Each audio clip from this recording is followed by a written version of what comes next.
भाई चंद्रशेखर आगे। आप सब लोग के बीच देश के राजमान चंद्रशेखर जी का स्वागत करें।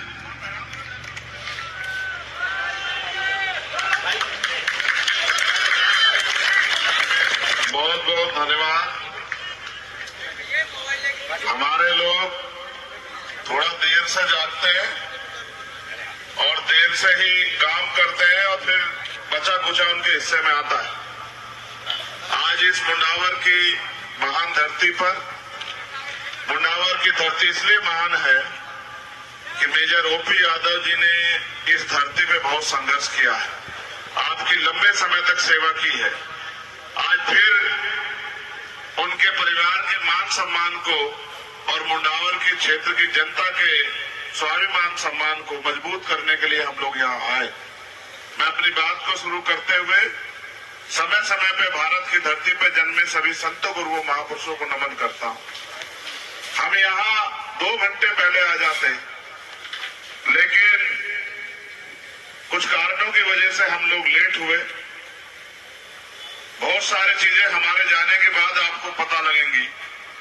हमारे कंधों पे जिम्मेदारी है कि ज्यादा से ज्यादा अपने प्रत्याशियों के पक्ष में अपील कर सकें, और इसके लिए क्योंकि 4-5 बजे के बाद हेलीकॉप्टर उड़ता नहीं है और दूरिया बहुत राजस्थान क्षेत्रफल की दृष्टि से बहुत बड़ा है, एक सभा से दूसरी सभा जाने में काफी समय लगता है। इन्हीं 4-5 घंटों में लोगों को जाके अपनी बात कहनी होती है। इस मंच पर उपस्थित आजाद समाज पार्टी की लोकप्रिय प्रत्याशी डॉक्टर अंजलि यादव जी, भाई विशाल यादव जी, भाई जितेंद्र अठवाल जी, हिमांशु वाल्मीकि जी, राज नेहरा जी, हमारे पार्टी के बड़े नेता राष्ट्रीय महासचिव भाई रविंद्र कुमार गुजर भाटी जी, भाई कौशल जी, सुरेंद्र जी, कमल जी, रामनाथ जी, आरएलपी एसपी के सभी सम्मानित नेतागण, मेजर ओपी यादव जी की पत्नी जो मां के रूप में हम सबको यहाँ बड़ी जो परिवार के हमें आशीर्वाद देने के लिए आई हैं, कविता जी, और राजस्थान के लोकप्रिय नेता।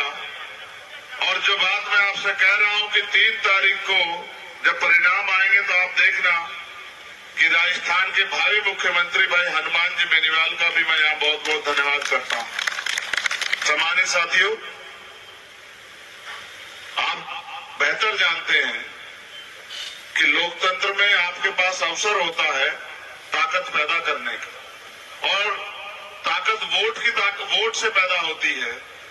जिसके पास ताकत होती है वो परिवर्तन कर सकता है। आपके क्षेत्र में जो समस्याएं हैं, अगर आप उनको दूर करना चाहते हो तो आपको अपनी ताकत बनानी पड़ेगी। मैं तो पहले भी अंजलि जी के साथ रोड शो में गया तो उन्होंने मुझे बताया कि ये जो सड़क बनी हुई है ये मेजर साहब के समय में बनी हुई है, कभी कच्चे रास्ते होते थे। यहाँ जो ओल्ड पेंशन लागू हुई उसका श्रेय जो है मेजर ओपी यादव जी को जाता है। और जब मैं हनुमान जी के साथ चर्चा कर रहा था, उन्होंने पूछा आज कहाँ जाएंगे, सबसे पहले तो मैंने बताया कि मेजर साहब क्या जाएंगे। तो इन्होंने मुझसे कहा कि वो इतने अच्छे थे कि जब मैं विधायक होता था और वो सभापति थे तो चुपचाप मुझे मौका देते थे कि भाई अपने क्षेत्र की बात रखो। आज वो हमारे बीच नहीं है। जब वो हमारे बीच नहीं है, जिस पार्टी की इन्होंने सेवा की, और जब इस परिवार को आंसू पूछने का, सम्मान देने का समय आया तो 2018 में भी उन्होंने इनका टिकट काट के अपमान किया, और अब 2023 में भी इनसे खूब मेहनत करवा के इनका टिकट काट के अपमान किया। और आप जानते हैं अगर कहीं भी किसी बहन बेटी के सम्मान की बात आती है, किसी का अपमान होता है, इनको कांग्रेस ने अपमानित किया, आजाद समाज पार्टी आरएलपी ने इनको सम्मान देने का काम किया और इनको टिकट देके इनको महसूस कराया कि जब आपको कोई आपका साथ नहीं देगा तो जैसे देश भर में कहीं भी जुल्म जाते अत्याचार होता है तो हम लोग उनके साथ खड़े होते हैं। इसी विश्वास के साथ हमने इनको चुनाव लड़ने का मौका दिया। जब मगर आज मैंने अंजलि जी को सुना, मुझे बड़ा गर्व हुआ कि हमने एक पढ़ी लिखी अपनी बहन को ये मौका दिया। जब वो अपनी बात रख रही थी तो ऐसा लग रहा था कि 60 साल का बहुत कोई समझदार विधायक, कई बार सांसद रहने वाला व्यक्ति जिस तरह से लोगों से अपील करता है, लोगों के दुख सुख की बात करता है, इस तरह से उन्होंने अपनी बात रखी, मुझे बड़ी खुशी हुई।